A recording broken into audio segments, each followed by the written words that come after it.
Have you ever felt adrift in a world that seems bereft of true spiritual guidance? Have you longed for a living example of compassion and wisdom amid the noise of modern life? Welcome back to the channel, friends. I'm your host, and today we delve into the extraordinary life and teachings of Master Yin Quan, that Illuminated One, whose presence shone like a guiding lamp in an era when the Dharma appeared to fade. In this video, we'll explore two central themes from his life. First, how he embodied the ideal of becoming a Buddha in a Buddha-less world, and second, the power of simple yet profound practices to bring that same illumination into our daily lives. Through engaging stories, vivid anecdotes, and practical reflections, we'll uncover how Master Yin Quan's unwavering dedication to practice and boundless compassion can inspire each of us to awaken our own inner Buddha, even when external conditions seem devoid of true spiritual support. In the sections ahead, I weave together his biography and profound teachings into a narrative that feels alive and accessible. You'll hear how, with nothing but a simple lamp and a small shrine, he turned ordinary rooms into sanctuaries of peace, how brief verses he composed on scraps of paper became lifeliners for seekers across China, and how his gentle yet firm guidance transformed countless lives. Along the way, I share practical methods you can apply immediately, whether it's a 5-minute evening reflection or a mindful act of compassion that ripples out to touch others. So sit back, settle in, and let's journey together into the luminous world of Master Yin Quan, where even the darkest corners of modern life can be illuminated by the power of presence and practice. In the quiet pre-dawn hours, the Master would sit by his humble lamp, its soft glow illuminating the worn pages of sutras he carried with him from temple to temple. His hands moved deliberately, tracing the ancient characters as though they were living beings, each stroke a gentle caress that awakened their meaning. It was said that even the smallest flicker of his lamp seemed to hold a sacred warmth, as if the light itself carried the vibration of compassion. Villagers passing by his simple hut would pause at the door, drawn by the serene atmosphere, and soon they found themselves sharing the Master's mutt and listening in silence as he expounded on the nature of the mind. One chilly autumn evening, a skeptical scholar from a distant county arrived, determined to expose the Master's so-called miracles as mere trickery.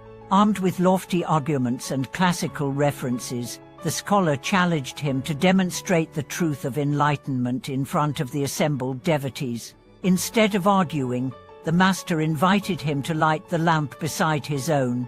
The scholar struck a match, but the wine snuffed out the flame repeatedly. At last, the Master whispered a single word, "stillness," and stepped into the draught. The wine stilled, and the lamp burned steadily. In that brief silence, the scholar felt a profound shift in his chest, as if the boundary between his own breath and the world had dissolved. He bowed deeply, not because he was convinced by logic, but because he had tasted the living reality of presence. Throughout his life, Master Yin Quan emphasized that awakening was not reserved for secluded hermitages or lofty monasteries. He insisted that every simple action, washing a bowl, sweeping the floor, offering water to a guest, could become a doorway to insight when performed with full attention.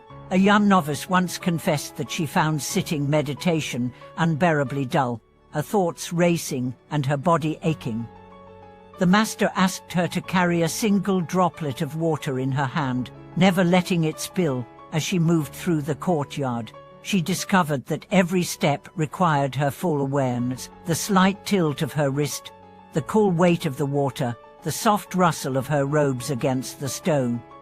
By the time she returned to the meditation hall, her mind was calm as a still pond, and sitting became a natural extension of her newfound mindfulness.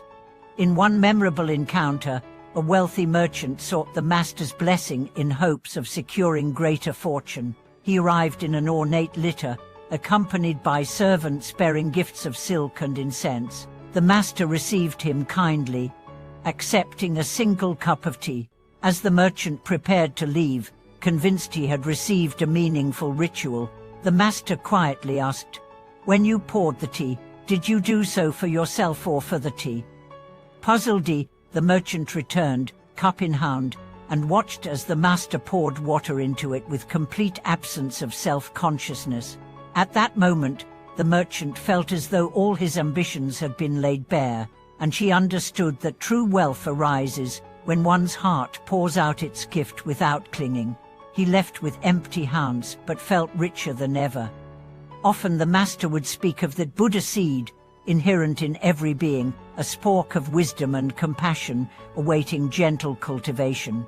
He likened it to a seed buried beneath layers of soil, forgotten but full of potential. He taught that practitioners must nurture that seed through consistent attention to ethical conduct, heartfelt practice, and sincere aspiration.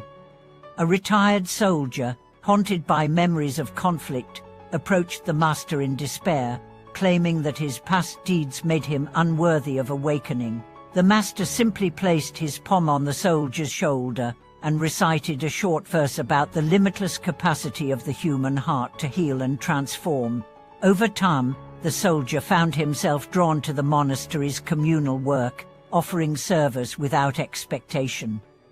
Each act of kindness watered his buried seed, and she blossomed into a devoted teacher himself, guiding others with the empathy born of his own struggles. Even as political turmoil and social unrest threatened to uproot Buddhist communities, Master Yin Kuan remained steadfast. He refused to flee or fortify himself behind walls. Instead, he hosted humble gatherings in open fields, teaching that true refuge lies not in physical structures but in the unshakable nature of awareness. On one occasion, when authorities demanded the removal of sacred images from the monastery walls, he calmly began painting them anew on rice paper, passing the sheets through the gates with a smile. His gentle defiance reminded everyone that the Dharma cannot be erased by decree. It lives wherever kind intention and clear perception reside. Today, his legacy endures not merely in ancient texts but in the living practice of countless seekers who light their own lamps each morning and carry them into the world. By embodying compassion in every gesture, speaking truth with simplicity, and embracing impermanence with equanimity, Master Yin Kuan showed that the Buddha's light is never truly absent. It merely awaits our readiness to kindle it within ourselves. Thank you for watching this video.